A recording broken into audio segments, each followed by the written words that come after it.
Hello friends, welcome to my channel study with M. आज का हमारा टॉपिक है पियाजे theory of cognitive development. Jean पियाजे जी ने कॉग्निटिव डेवलपमेंट के 4 स्टेजेस बताए थे। पहला सेंसरी मोटर स्टेज, दूसरा प्री ऑपरेशनल स्टेज, तीसरा कॉन्क्रीट ऑपरेशनल स्टेज और चौथा फॉर्मल ऑपरेशनल स्टेज। सबसे पहले हम जानेंगे सेंसरी मोटर स्टेज, जो कि जन्म के बाद से 2 इयर्स तक का होता है। इसमें बच्चा जो है अपनी इंद्रियों से यानी सेंस से सीखता है, यानी देखना, सुनना, छूना, इन सब के माध्यम से वो सीखता है। सेकंड प्री ऑपरेशनल स्टेज होता है, जो कि 2 से 7 इयर्स तक का होता है। इसमें बच्चा सिंबल्स के माध्यम से, वर्ड्स और पिक्चर्स के माध्यम से सोचता है, समझता है। उसकी थिंकिंग पावर जो होती है मजबूत होती है।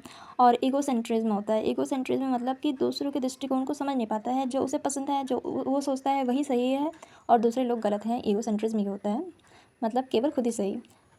और सेंट्रेशन होता है, यानी कि एक ही पहलू पर वो ध्यान देता है और उसमें लैंग्वेज डेवलपमेंट भी स्टार्ट हो जाता है। थर्ड है कॉन्क्रीट ऑपरेशनल स्टेज, जो कि 7 से 11 ईयर्स तक का होता है। इसमें जो होता है लॉजिकल थिंकिंग जो होती है वो सीखता है, लेकिन केवल ठोस वस्तुओं के माध्यम से, उनके संदर्भ में।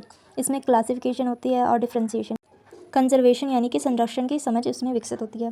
भाषा का भी पूर्ण विकास हो जाता है। फोर्थ है फॉर्मल ऑपरेशनल स्टेज, 11 ईयर्स से आगे तक का होता है। इसमें जो बच्चा होता है वो अब्स्ट्रैक्ट थिंकिंग करने लगता है, तर्क संगत यानी कि लॉजिकल थिंकिंग भी करने लगता है। कल्पनात्मक समस्याओं का हल निकाल पाता है, यानी कि जो कल्पनात्मक सोच होता है उसके सॉल्यूशन का, प्रॉब्लम का सॉल्यूशन कर पाता है।